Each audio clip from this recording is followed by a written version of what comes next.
The body is covered in other words. Hocus pocus, give me a focus, open up. Ah! I can't read! Hello, welcome back to Odd Drops here with another episode of Danganronpa. Hopefully these last 5 episodes for this week are the last 5 episodes for Trigger Happy Havoc. Because it's just, we're over 100 episodes now, like, jeepers. But yeah, before we start off everything, I really want to thank everybody for giving me 1,000 views. I'm going to throw that episode on there right now of what is currently by the time editing this. But yeah, thank you so much for those 1,000 views. That is insane. That's our best video yet on the channel. So yeah, thank you so much for that. Remember, I woke up this morning, I looked at my YouTube, and I was like, holy shite! But yeah, everybody, thank you so much for all the support. And yeah, let's continue from where we left off. Oh, what happened last time? We started walking around trying to ask everybody about that picture we got last time. That showed everybody except for us. And everybody's running away, so I kind of figured that Monokuma did the same thing to cause discourse or something. He did something along the lines of making everybody doubt each other. And Kyoko's pretty much saying the same thing here. What else has happened? We found Kyoko's handbook, which shows that she's already met her father. And I have a theory where our memories got wiped. I still think the body we found is Junko's. And Mukuro's still alive. I saw this mystery on my own without whatever hints he might have to offer. That's a good point. I wish I could go back and do the same thing. But what's done is done, I guess. Standing here, looking at her, I don't think she's hiding anything from me. Is she right? Did the mastermind forge that picture as a trap to confuse us? Most likely. Or, if my theory is correct, then that actually did happen. And we simply forgot about it because of some memory-wiping magic juice. Which is kind of a trope for these death games, isn't it? Alright, explore the dead body. The fridge meant to start dead bodies. Oh yeah, I forgot. You just want to examine that. Try to ask Kyoko about that group photo. Ha! Draw she is in it too. Wait, didn't we just do that? Because...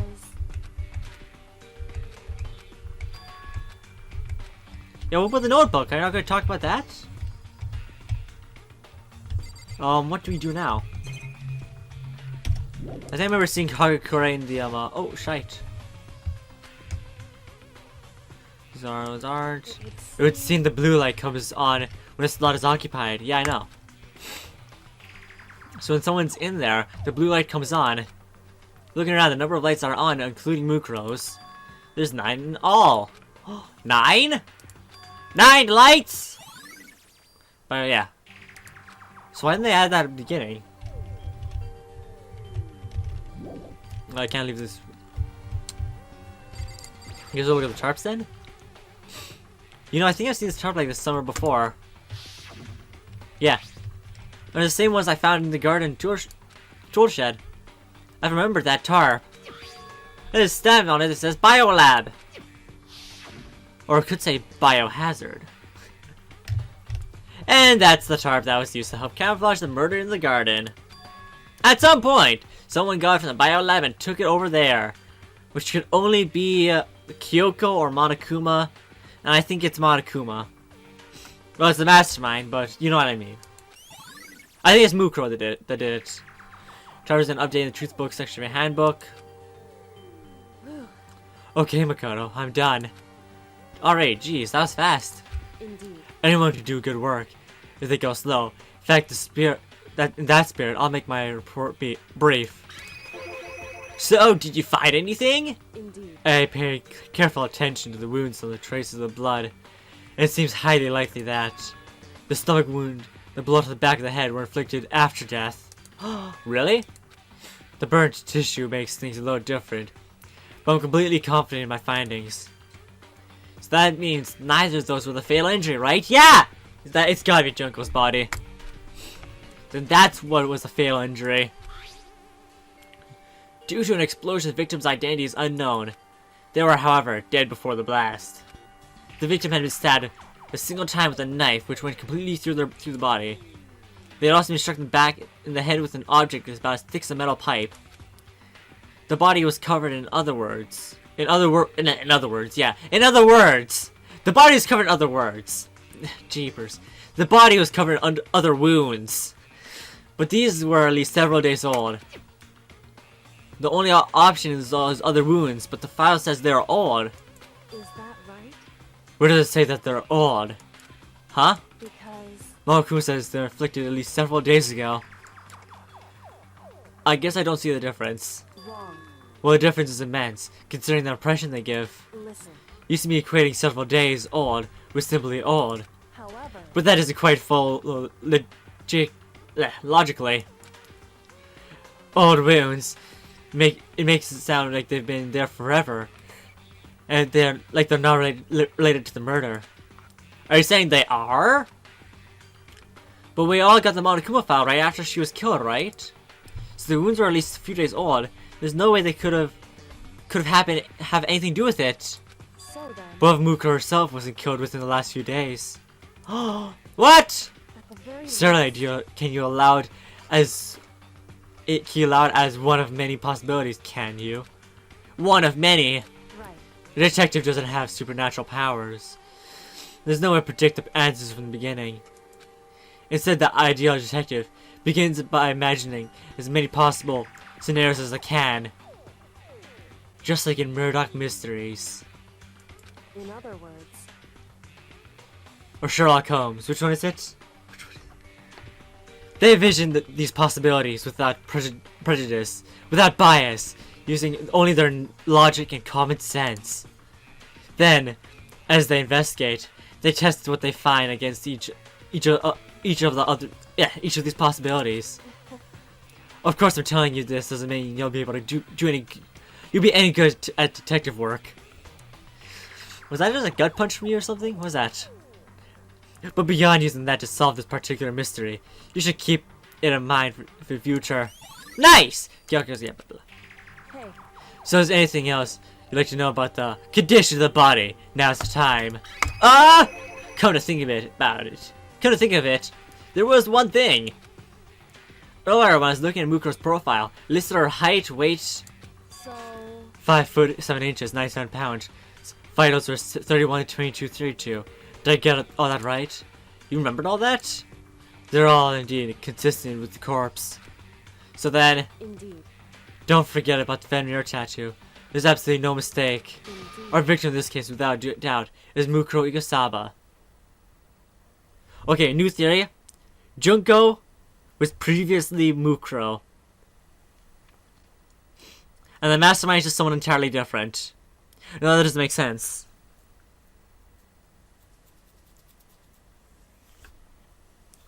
But then again, we don't actually know a 16th student, do we? It could be anybody. Well, I still think it's Junko's body. Nice, And? Is that all you wanted to ask? Yeah, I think so. So then... It looks like we have no further business with Mukuro's body. Let's get going. It's kinda chilly in here. Oh wait, we're not gonna put the body back? Don't you think it's kinda sad leaving it out like this? Why? Sad? Did you forget she was our enemy once? Did you forget? She was our enemy once.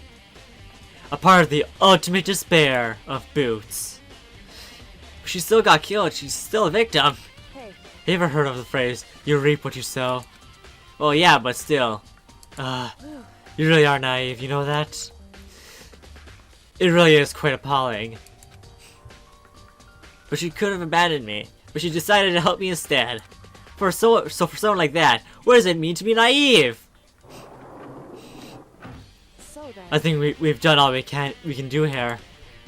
Back to our separate investigations, yes. Ah, hold on! I just have one more thing to do.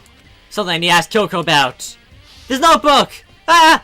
I can't read! I need to ask her about the pocketbook I found in the locker. If I don't do it now. Oh yeah, let me do it. Right. Hey Kyoko! I did have one last thing. I know I shouldn't, but I feel I have to ask. What? Go ahead then. Out with it! Have you really not seen your dad even once since you got here? What? What? So... What do you mean? Well, you know those lockers on the second floor of the dorms. I do, yes. But to get any lockers, you need a handbook of whoever the locker belongs to. Actually, I managed to open them using the emergency handbook. I see. The one you found in the headmaster's hidden room.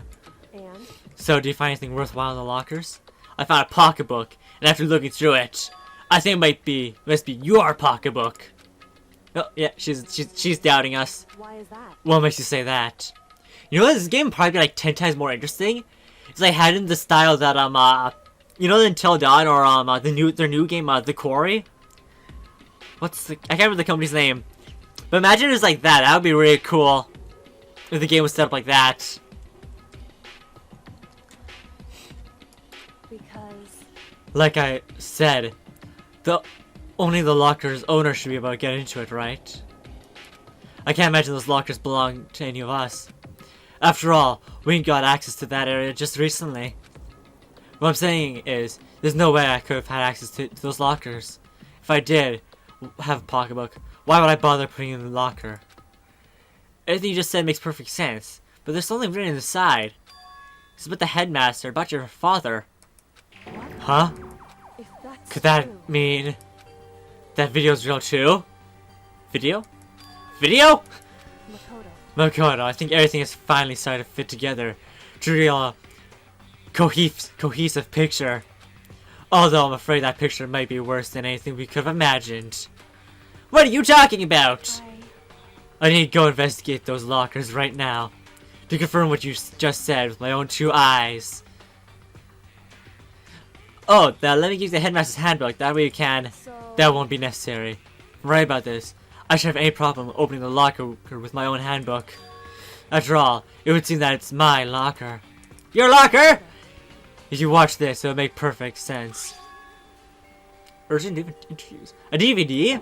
It says Class 78 Urgent Interviews. So... I found it I found it in the hidden room after you left. Anyway... I have any time to explain exactly what I think of it. So just watch it. Watch and see for yourself. I think you'll realize exactly what it means. You'll understand why you found my pocketbook in a place none of us have ever seen before. None of this makes sense right now. But I guess that means there's some important clue on this DVD. Makoto. Oh, and now it's my turn. Do you have a second to listen to me ramble? No, not really. Ramble? In other words... So, as it turns out, the arrangement I made didn't stick. Huh? What I mean is, I'm less and less sure of everything, even my own feelings. You're talking about your dad, right? I can never find the answers to the question I wanted to ask for the rest of my life. What is she going on about? And all because of the mastermind. However... But there is one thing I'm sure of. When it comes to the mastermind, there's no room in my heart for forgiveness. I swore to destroy the mastermind. There's just one more reason to fall through on that. Kyoko's eyes burned with the fire of determination.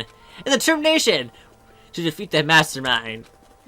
It's strange to be confronted with his death and suddenly feel this way.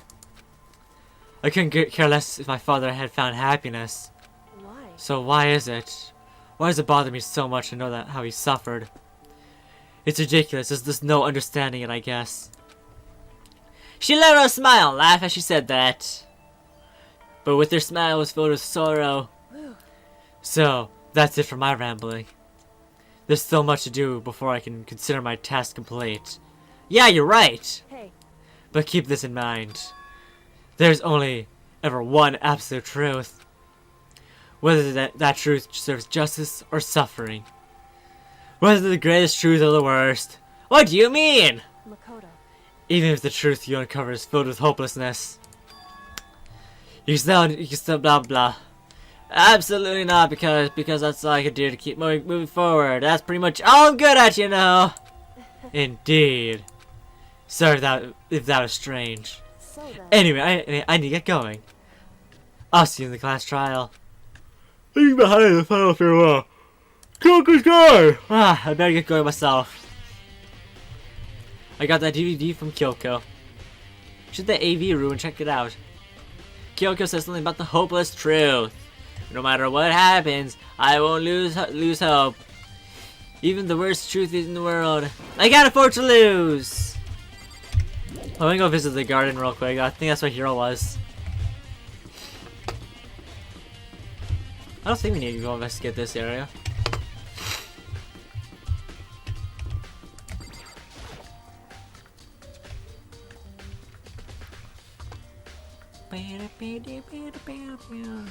Hero, speak to me. Hey, Hero. Ah! Makoto, what's going on with you? Every time I see you, you freak out like that. No! Sorry, but I'm in a big hurry. I swear to God. Once again, he ran off like a terrified rabbit. Hero, what's wrong? Something about talking about the notebook I found. It's like he was avoiding me. Like he was afraid of me. Why? Alright, now where is he? With the power of this map! I think I've already investigated that area. We're doing the AV room, right?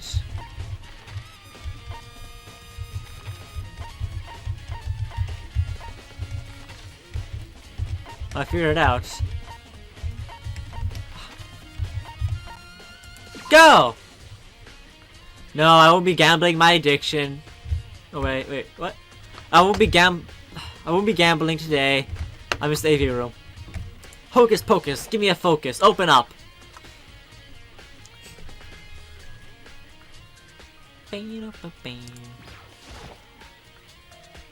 We should be able to play DVDs just fine. Well then, I better take a look. Took the DVD Kyoko gave me and put in the player. So it was playing, but nothing appeared on screen. I stared at the black of the monitor. It must have only been a few seconds, but to me it felt like an eternity. And then, all of a sudden, an image appeared. Sayaka! Sayaka! It took me to total surprise. I hadn't seen Sayaka who knows how long, and there she was! Okay then, are you ready to begin? The voice I heard was a man positioned one side of the screen. It was the voice of a middle-aged man. I do apologize, but I hope you don't mind if I record our conversation. I'm a little slow, you know. Huh. I never really got the hang of taking notes while having a conversation. It's not like he was trying to make a joke, but Sayaka's tense face didn't move a single millimeter. So this video is meant to serve as a kind of contract substitute. It's not that I don't trust you guys. It's more like insurance. So please don't worry too Insurance? much. Now then, let me get straight to the point. Go ahead. There is a chance that you may have to spend the rest of your life here in the school. Can you accept that? No! You want me to say accept it? What's her voice again? Sayaka's obviously at a total loss. Made total sense. Who would agree to spending the rest of your life in the school? I accept! What? Thank you. And I'm sorry about all this. I was saying that one person But voice. I can promise you that I will do everything in my power to keep you safe. What? As the headmaster of Hope's Peak Academy, I give you my Oh word. boy, I'm tired. Well, as if on cue, that's our video cut out. Huh. There's a lot I hadn't understood up till now. But this, only this. I simply couldn't comprehend what I heard. But I know as much Sayaka wanted to get out of here. I know how much she wanted to escape and pursue her dreams and further friends again. She wanted that so bad, she tried to frame me for murder! So why? Why would she say yes to living here for the rest of her life? If I sat there thinking about it, I noticed a sudden light on the monitor. The video I thought was finished flashed back on screen. My eyes started back onto the screen. And if I was confused before, what I saw next pushed me right over the edge. Is it me? Oh, it's me! Hey! Huh? That what I saw was me. Impossibly, undeniably me! Oh wait, thumbnail. So, Makoto, before we begin, I should let you know that I'll be recording our conversation. Yes. Yes. Me and the headmaster were looking at each other. He and I were having what seemed like a fairly normal conversation. But the I here and now, had absolutely no memory of it! Yeah, it's definitely memory wiping. Nonsense. Ah! Alright, everybody, thank you all for watching today's episode of Odd Jobs. I poked myself in the eye. If you guys are watching, hit the like button. Also, stay updated for re-uploads, subscribe to the bell icon. Yeah, that's all. Vista. I'm gonna try to fix my hair.